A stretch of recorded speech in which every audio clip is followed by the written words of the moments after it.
Vargas as the acting secretary for police.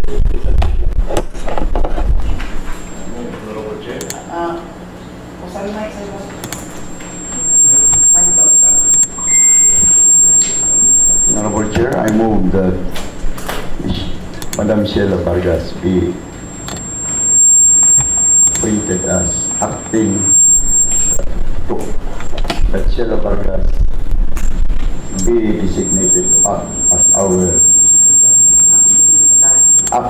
acting secretary on today's session. I second to that, Mr. Chair. So that we more candidate that Ms. Sheila Vargas will act as acting secretary of police special session.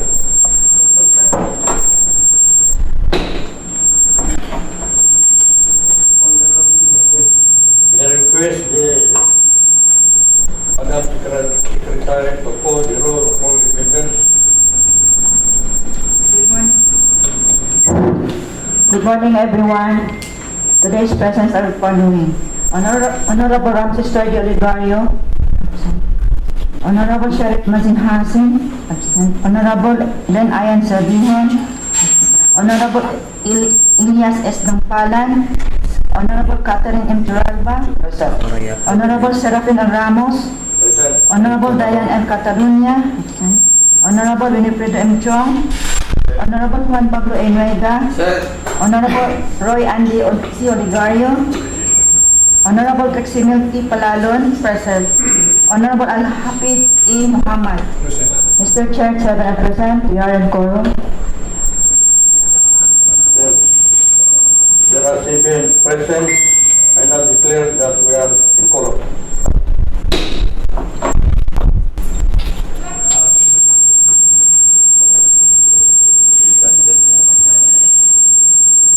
Madam Secretary, and read the agenda of today's reverse special session.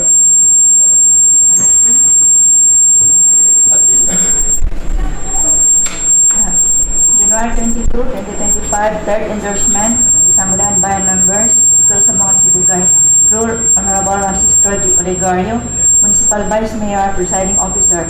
Sir, this office respectfully re-endorses for your appropriate action the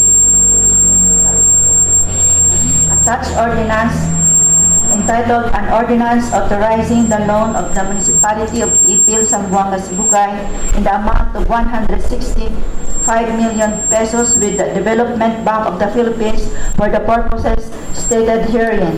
Please be informed that the Sangguniang Panlalawigan of Sangguniang, Sibugay through Resolution number 2025-9912 declared the said ordinance inconsistent with the law and invalid due to non-compliance with the required 3 readings rule as mandated by applicable legislative processes. In light of the foregoing, this office respectfully requests the Sangguniang Bayan of Ipil to convene a special session on January 24, 2025, Friday at 9 o'clock in the morning to deliberate the appropriate address the concerns raised by the Sangguniang Panlalawigan to ensure compliance and proper disposition of this matter. For your appropriate action, please consider this as urgent. Thank you. And I'm si Oligario, signed, Municipal Mayor. Is there anybody who will present motion for the adoption of the agenda? Mr. Chair, may I have the floor? Yes, Honorable Turalba, you are recognized. I move for the adoption of the agenda for today's special session, Mr. Chair.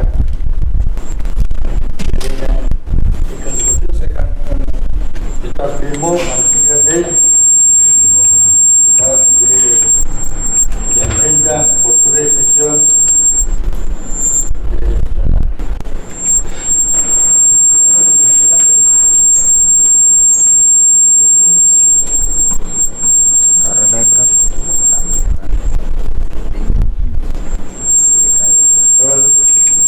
so the table is open for any discussion.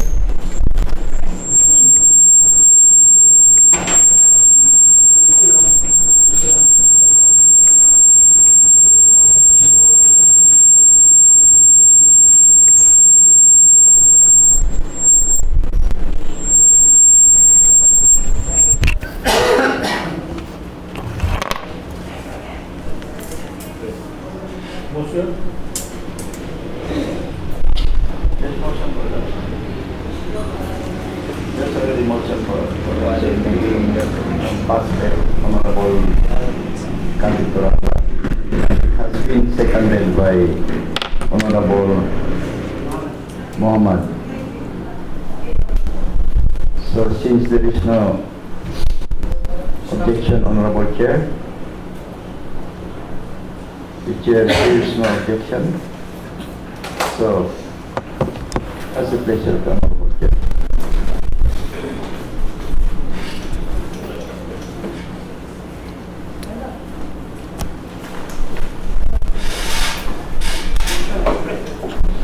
So, the motion sa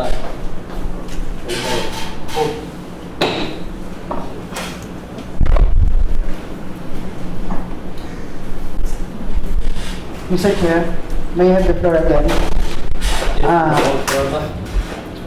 Since this is a special session requested by no less than our local chief executive, the Honorable Ananelsi C. Olegario, and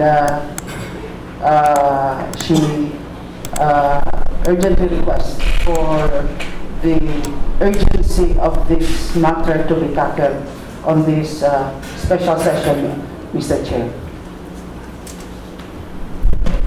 With that, Mr. Chair, I move for the urgency of the request of the local chief executive to tackle this matter, the such ordinance for the loan of this municipality. That was a motion, Mr. Chair.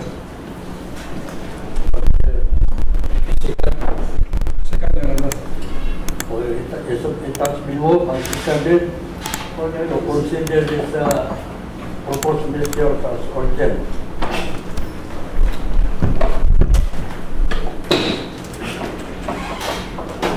Mr. Chair, next motion, Mr. Chair, I move that this body be converted into a committee of the whole.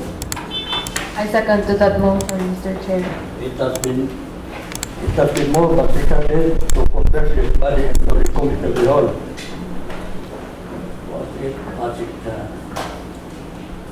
Was there any discussion? Amendment? Objection, there being none, the motion is supported. Mr. Chair, may I have the floor again? Yes, you have the floor, Honorable Playback. I just like to make an emphasis, Mr. Chair, on what is committee of the whole. This means that the committee is now acting both as a committee and as a legislative body simultaneously. Any ordinance or measure that is being deliberated will set aside the usual procedures and will transcend the second and third readings. This is in accordance with the review conducted by the Sangguniang Panlalawigan of Zamboanga Sibugay on our ordinance, which recommended that this ordinance pass through the first, second, and third readings. With that, Mr. Chair, we are now prepared to move forward with the process. Mr. Chair, Yes, Honorable Playback.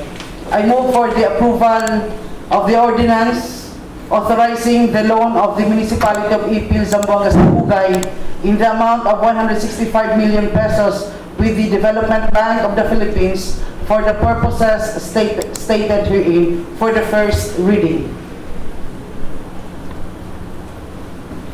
It has been moved and seconded. Second, Your Honor. It has been moved and seconded that this ordinance will be passed in first reading. This ordinance be approved in the first reading.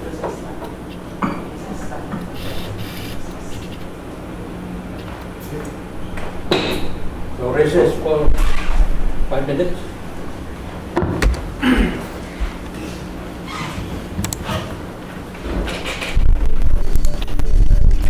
Honorable Chair, that the recess be extended to 10 minutes.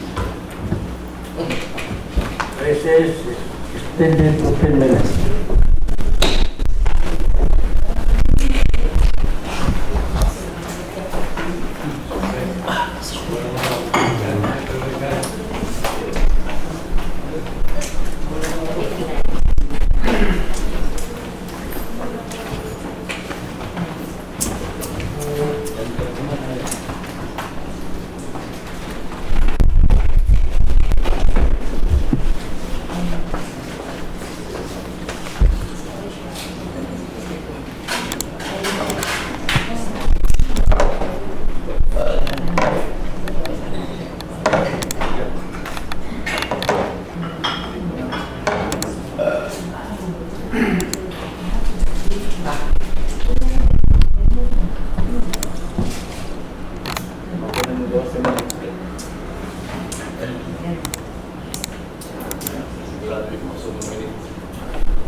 Alas 10 tol? Dali. Dali. Back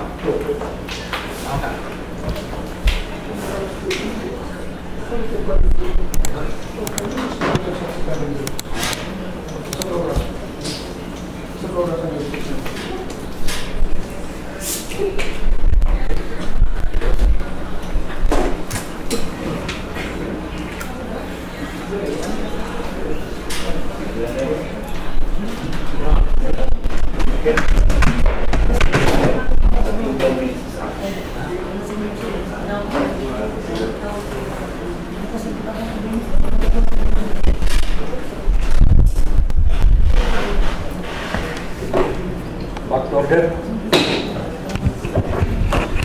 Majority leader.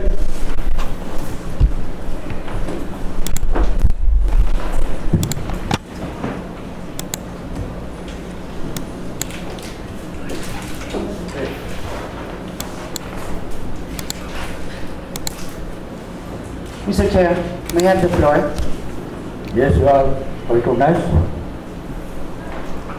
Mr. Chair, I move for the approval of the ordinance authorizing the loan of the municipality of Ipil, Zamboanga, Sibugay in the amount of 165 million pesos to the Development Bank of the Philippines for the purpose stated herein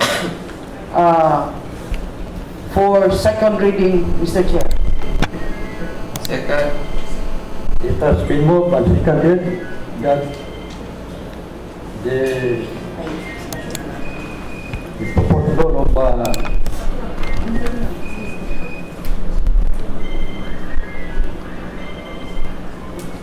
loan of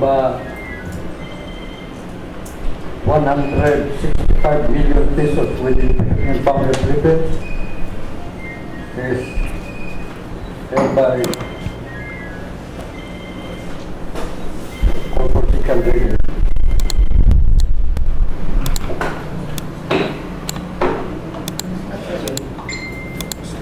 Honorable Chair, beforehand. Discussion? Honorable Chair, beforehand. Yes, Honorable Chung. I wish to remind our colleagues that we are still on the competitive. And with this, Honorable Chair,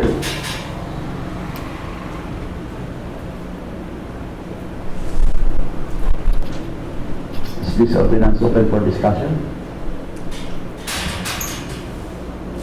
We are in the discussion period. Honorable Chair, this ordinance which we tackle today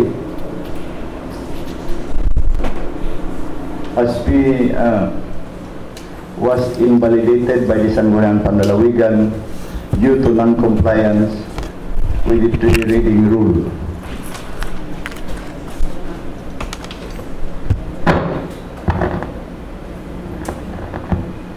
Chair, may I have the floor? Honorable Palalon. With a clarification to what Honorable Bob Chong has said, we passed the municipal ordinance previously with the same title, but it was invalidated by the SP Sangguniang Panlalawigan of our province due to non-compliance. So we are here today to comply with the recommendation of the review of the Sangguniang Panlalawigan, who pointed out that the procedural flaw in the approval of the municipal ordinance. So, our objective is to ensure that this new ordinance that we will pass today undergoes the required 3 readings to ensure full compliance with the legislative requirements.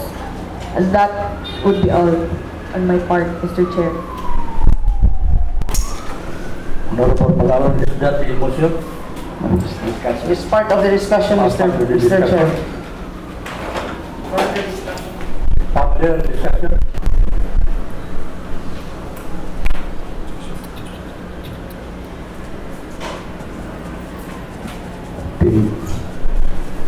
We have already understood the full context of the ordinance.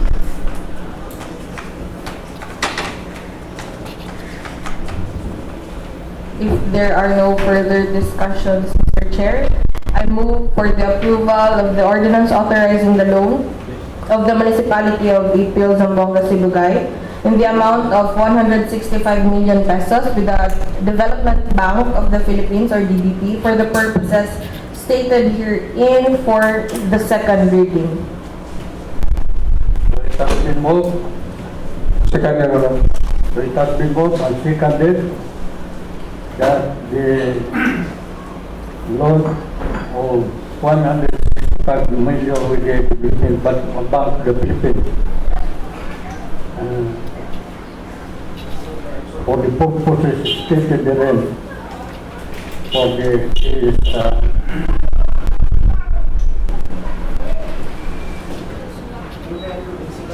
now for the second reading.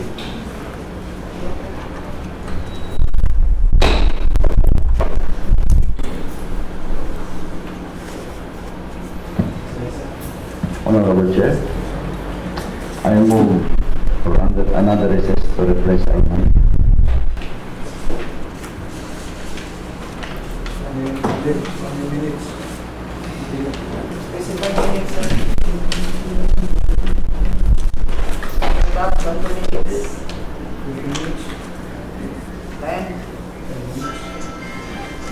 So there is a motion for recess, 5 minutes. Recess, 5 minutes. Upload ako na niya. Try it. Engage mo dito.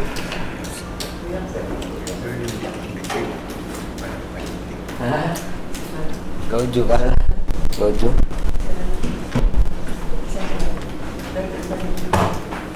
Okay.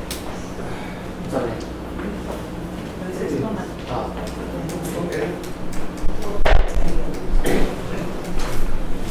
Ay, minutes na po yan. Ay, minutes, di ba? 10 minutes na, no? Ilang minutes? 5.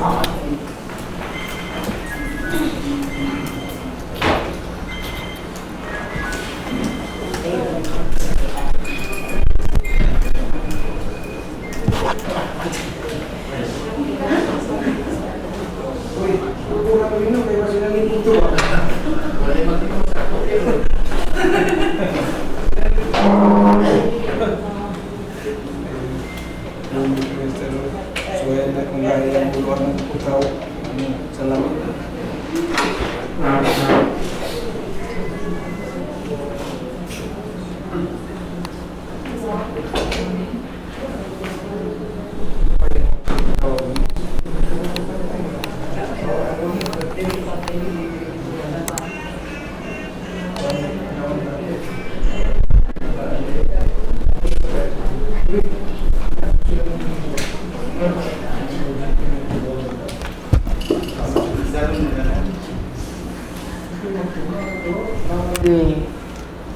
That the ordinance authorizing the loan of the municipality of Ipil, Zamboanga, Sibugay in the amount of 165 million pesos with the Development Bank of the Philippines be set for the third and final reading for approval, Mr. Chair. Second, Your Honor. It has been moved and seconded that this ordinance, entitled an ordinance authorizing the Mayor to negotiate with the loan with the Development Bank of the Philippines in the amount of 165 million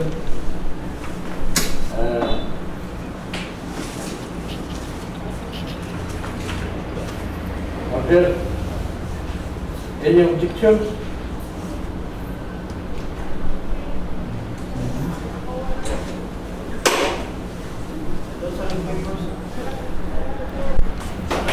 Those who are in favor, Mr. Ordinance, they raise your right hand. Si Ed. Those who oppose, yes, Madam Secretary. 6 are How many votes?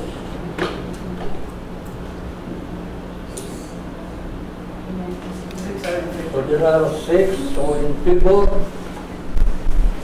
Those who,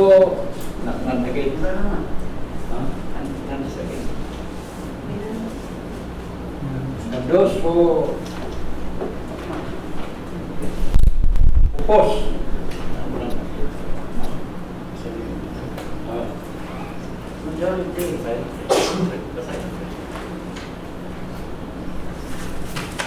With 6 members on the floor, in favor and none against, this ordinance authorizing the loan of the municipality of Ipil from Bank of Cebuga in the amount of 165 million with the Development Bank of the Philippines for the purpose stated therein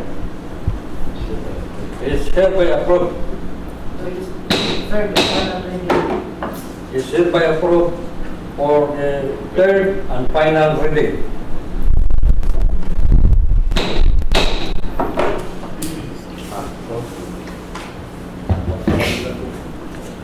Honorable Chair, since all this subject matter to be discussed and tackled with has already been approved, so I move, Honorable Chair, that this committee of the whole be converted back as into the regular body of this special session. Second, Mr. Chair. It has been moved and seconded that this committee of the whole be back for the special session. Is there any objection? There being none, the motion is approved. Honorable Chair, I move for the adjournment. Second. It has been moved and seconded to adjourn the session. There is any objection? There being none, the motion is approved.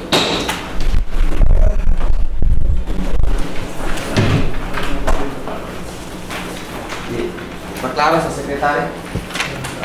Okay na? Sekretary. Ya.